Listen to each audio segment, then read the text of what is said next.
اچھا بہت سارے لوگ یہ سوال کرتے ہیں بھی مدینہ افضل ہے یا مکہ افضل ہے؟ اب اس کے بارے میں بہت بڑا اختلاف ہے، بہت بڑا اختلاف ہے۔ جو کہتے ہیں مکہ افضل ہے ان کے پاس بہت زیادہ دلیلیں ہیں، جو کہتے ہیں مدینہ افضل ہے ان کے پاس بھی بہت زیادہ دلیلیں ہیں۔ لیکن حضرت محدث سے شیخ عبدالحق محدث سے ایک بریلوی سے کسی نے پوچھا جناب مکہ افضل ہے یا مدینہ افضل ہے؟ آپ نے پتہ کیا جواب دیا؟ آپ نے فرمایا حضور مکہ میں تھے تو مکہ افضل تھا، حضور مدینہ میں گئے تو مدینہ افضل ہو گیا۔ حضور مکہ میں تھے تو مکہ افضل اور مدینہ میں گئے تو مدینہ افضل۔ اچھا اعلیٰ حضرت سے بھی پوچھا گیا، ایک شخص آیا اس نے کہا جناب مکہ افضل ہے یا مدینہ؟ آپ نے فرمایا مدینہ افضل ہے۔ اس نے کہا نہیں جی مکہ افضل ہے۔ آپ نے پوچھا وہ کیسے؟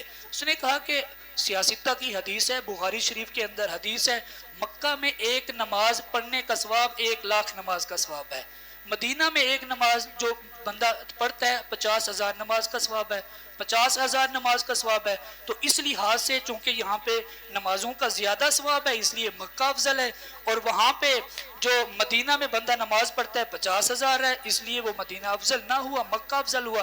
تو اعلیٰ حضرت نے پتہ کیا فرمایا؟ آپ نے فرمایا نہیں پھر بھی مدینہ افضل ہے۔ اب اعلیٰ حضرت نے کیا فرمایا؟ آپ نے فرمایا جو تمہاری دلیل ہے اس دلیل میں میرا جواب ہے، جو تمہاری دلیل ہے اس دلیل کے اندر میرا جواب ہے۔ اس نے کہا وہ کیسے؟ آپ نے فرمایا کہ مکہ کی فضیلت، جو مکہ کے اندر بندہ ایک نماز پڑھتا ہے 1,00,000 نماز کا ثواب اس لیے ملتا ہے چونکہ اس مکہ کے اندر امام الانبیاء کی ولادت ہے، وہاں مکہ کے اندر اللہ کے حبیب علیہ الصلوۃ والسلام کی ولادت ہوئی، اس وجہ سے اللہ نے مکہ کو یہ فضیلت بخشی، جو مکہ میں نماز پڑھے گا اللہ 1,00,000 نمازوں کا ثواب عطا فرمائے گا۔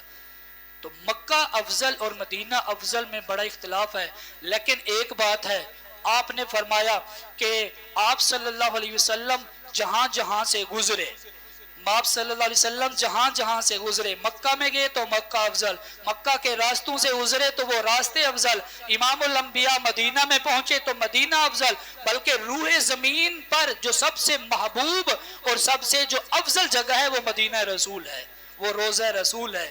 آپ علیہ الصلوۃ والسلام زمین پر تھے تو زمین افضل تھی، آپ آسمانوں پر پہنچے تو آسمان افضل ہو گیا، آپ آسمان پر پہنچے تو آسمان افضل ہو گیا۔ پیر نصیر الدین شاہ صاحب نے یہ فرمایا ایک بار وہ جدھر سے گزرے ہے نصیر، بار بار ادھر سے بہار گزری ہے، جہاں جہاں سے وہ گزرے وہ جگہ افضل ہو گئی ہے۔ لہٰذا ہمارا ایمان ہے، ہمارا وجدان ہے اور ہمارا عشق کہتا ہے امام الانبیاء جہاں جہاں پہ گئے، جہاں جہاں سے گزرے وہ جگہ افضل ہو گئی، اور اس وقت جہاں پہ ہیں وہ جگہ افضل ہے۔ اور مدینے کی محبت میں جو بندہ مدینہ جاتا ہے وہ بڑا خوش قسمت ہوتا ہے۔ یہ بات میں نے شروع کے اندر یہ اس لیے کی چونکہ بہت سارے حجاج کرام اس وقت مدینہ میں ہیں، اور وہاں کا جو سفر ہے حج بیت اللہ کا جو سفر ہے یہ بڑا بابرکت سفر ہوتا ہے۔